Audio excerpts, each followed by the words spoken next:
Hey everyone, Anapod here. So today I'm going to review and do many first impressions of the spring season of 2025. So yeah, we got a new season now, and I've been watching a lot of episode 1 so far. I'm sorry that I haven't been uploading for a while. It's because I have made written reviews on the shows that I've completed for the winter season, so I felt that I didn't really need to make videos about it because of that. But now when we have the spring season, I'm back on track again, and it's going to be very fun to talk about the spring season and what shows I'm watching. So yeah, I'm gonna start for. Hang on, what was the week again? Let's see. Last week was week 14. Okay. All right. So I'm going to talk about week 14 and the episodes from that week. So it was last week's episode of spring season. All right. I guess we can get started. So the first episode that I want to talk about, the first impression, is episode 1 of Catch Me at the Ballpark. And I made some notes here. And I gotta say, this was actually quite an enjoyable first episode. I didn't expect that, but I quite enjoyed it. I don't remember the Gyaro girl, what her name was, but she was quite adorable, I would say. Also like how she becomes shy when she left the guy, right? That's quite cute. And not only her, because yeah, she has a big spotlight in the show, but I also want to lift the security guard. The old security guard, who teaches the young security guard, the passion of working there, which was very, very nice to see. I really, really enjoyed that moment. So yeah, this one has been a big surprise for me. The first episode was quite enjoyable. I also want to talk about the ending song. I think it was the ending song.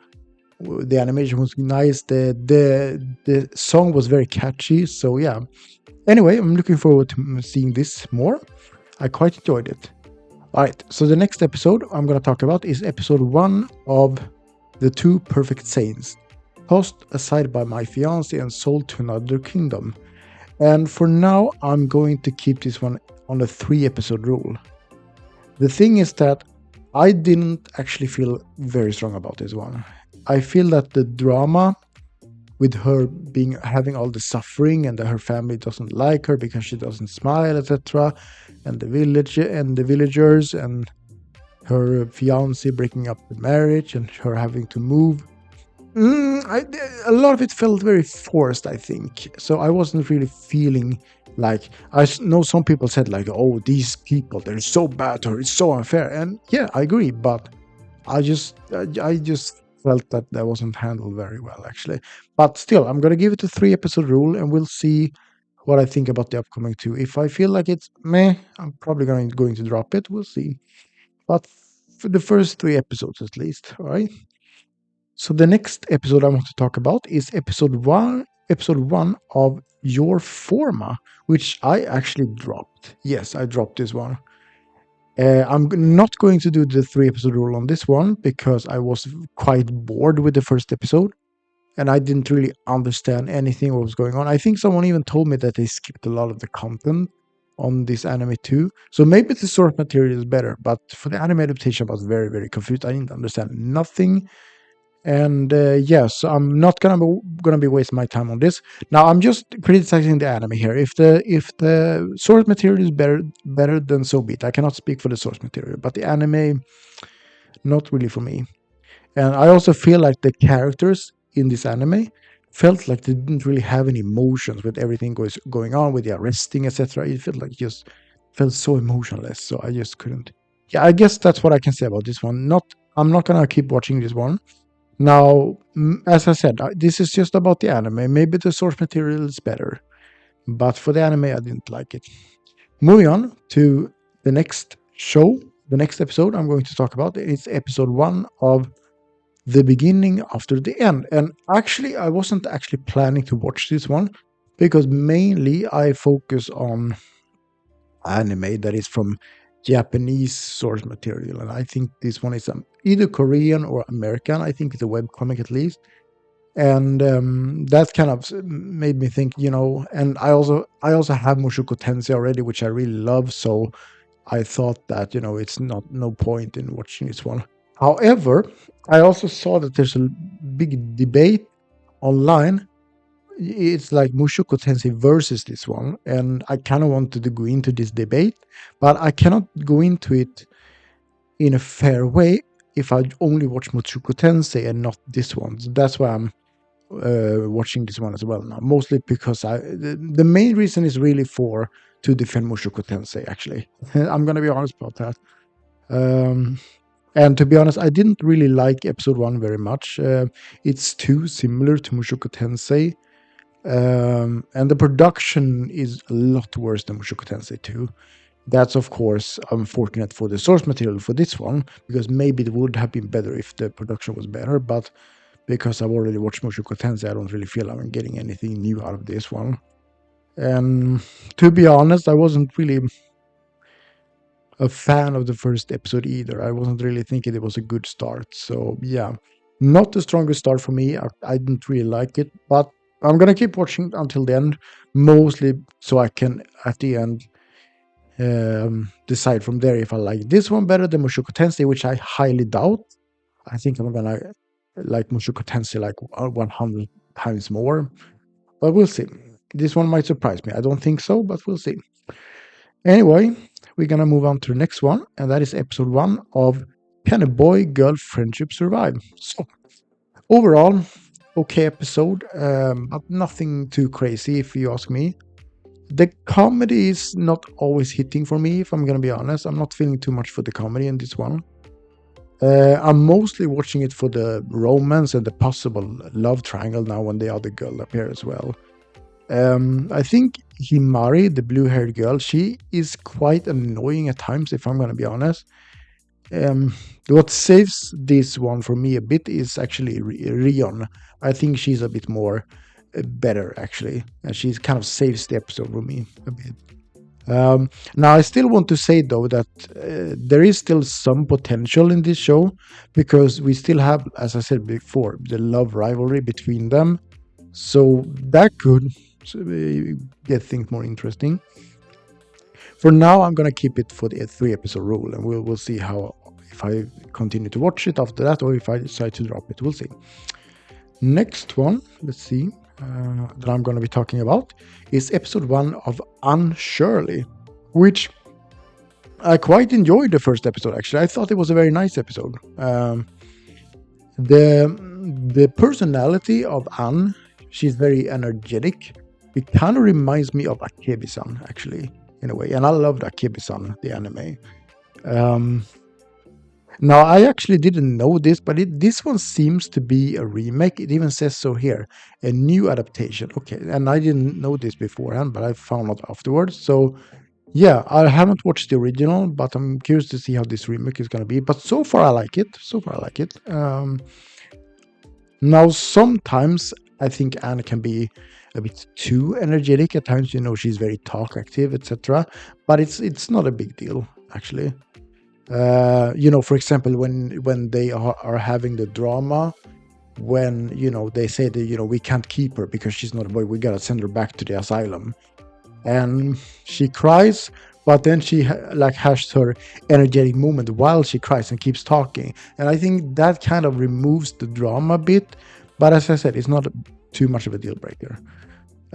It's still overall a good show so far, I think, after the first episode. And I think overall I will enjoy this one. So I'm going to keep watching this one. The next one I want to talk about is episode 1 of Generic Romance. First of all, I really like the world setting. It's very nice and interesting, the whole world, the futuristic world. And I also like the animation. It's very old school and retro. I really like that. And actually, from the start, I thought this one was going to be just a wholesome office romance. That's what I thought. But it seems to be more of a mystery rather than a romance. Even though the romance is there, it seems like the main thing about this show is going to be the mystery, like a more dark mystery going on. And I'm perfectly fine with that, actually. That could be very interesting. Now, one plot hole that I noticed in this show, though, is when she had the heat stroke, right? When she was painting at home and it was very warm outside and she was about to faint, he just stood there and grabbed her. And I was like, how did you get inside? Did you have a spare key? You didn't knock the door? Did you just march in where she lives? Do you have that kind of good relationship? But maybe they will reveal that later on, because there's still a lot of mystery. So maybe that whole thing has to do with the underlying mystery. Maybe, now that I think about it. Now I was actually a bit like okay when he started to like grab her in the sofa and he started to kiss her really, really hard, and she tried to let go. I was like, okay, what are you doing? But it looks like there's also part of the mystery, because he thought it was his wife, which we don't really know that yet, right? And now the other thing that I really found, because they had kind of hints in the episode, right, about the so-called nostalgic feelings, right, that they felt like they remember something. And we also got the things that were up in the sky, right, which I don't know if they are for controlling the people somehow, or they're creating like a fantasy world or something like that. I'm not sure, but that's quite interesting actually. And because now when we get to the end of the episode, when she's sitting alone at the bar, and she looks at the photo, right, that he had, that's when you start to see like, okay, maybe this is actually like a apocalypse that's been going on or something like that. That like the world doesn't exist. Maybe everyone is like, maybe this whole world is just imagination. I'm not sure actually, but there's a lot of mystery going on there, and I think that it's the underlying dark mystery that really gets me hooked into this show. I see a lot of potential in this show. So yeah, overall, this was a very good premiere, and I'm looking forward to more. Now, the next one I want to talk about is episode 1 of Lazarus, which I actually dropped. And the reason for that is when I watch anime, I want to watch it on the Japanese dub, not the English dub. And so far, at least with the official release, I only see the English dub, which actually surprised me. Now there might be good English dub, but for me, I don't really like it. I just, a lot of times I feel like the English dub is quite bad, if I'm going to be honest. It feels very unemotional at times. I especially felt it in this one. I've kind of cringed, and they haven't really released any official Japanese sub, and I'm not a pirate, so I'm not going to be going to any of those sites. I was watching this one on Max actually, and that one only had the English dub. So yeah, because the main reason then, it's because it's English dub, not Japanese dub, that I'm not going to be watching it. And also, I actually wasn't too strong about the first episode. The animation was good, but it didn't really get me interested in too much. So I might as well just skip on this one. Now the next one is episode 1 of Witch Watch, and this is actually also an anime that I dropped. I don't have too much else to say. I will say that the thing I like was actually the animation and the character style. That was quite nice. But I wasn't too much for the comedy. I actually felt quite tired already on the first episode of the comedy, and I feel like I cannot do the 3-episode rule on this one, because I know I will just get tired of the comedy. So I'm going to be watching this one. Yep, moving on to the last one that I'm going to be talking about, and that is episode 1 of Maebashi Witches, or I might have pronounced it the wrong way, but yeah. And I gotta say, I kind of enjoyed the first episode actually. It was very fascinating first episode. I didn't really understand a lot. As far as I understand it, it's like these witches or something like that, and they have like this frog friend, and these witches are like they are like in the other world, and I think they have like some door in the other parallel world where clients come in and buy stuff, and then they sing in this fantasy world. That's how I understood it. I didn't really understand what was going on, but it was still fascinating. And I didn't dislike it, actually. I also want to say I really like the animation in this one. Even the CGI was quite clean, actually. So, gotta give plus for the CGI as well in this one, when they were singing and dancing. So, for now, I will keep watching this one, actually. Yeah. So, those were the episode that I've been watching so far. So, for now, there are going to be a lot of first episodes. I have a lot of first impression, because this is where I decide what I want to watch or not, what is worth my time, what is not worth my time. So yeah, anyway, that's my first thought. You're gonna get more first impressions probably in the next video that hopefully comes out either Sunday or Monday. But yeah, that's really all I can say for now. So yeah, have a nice day. Bye.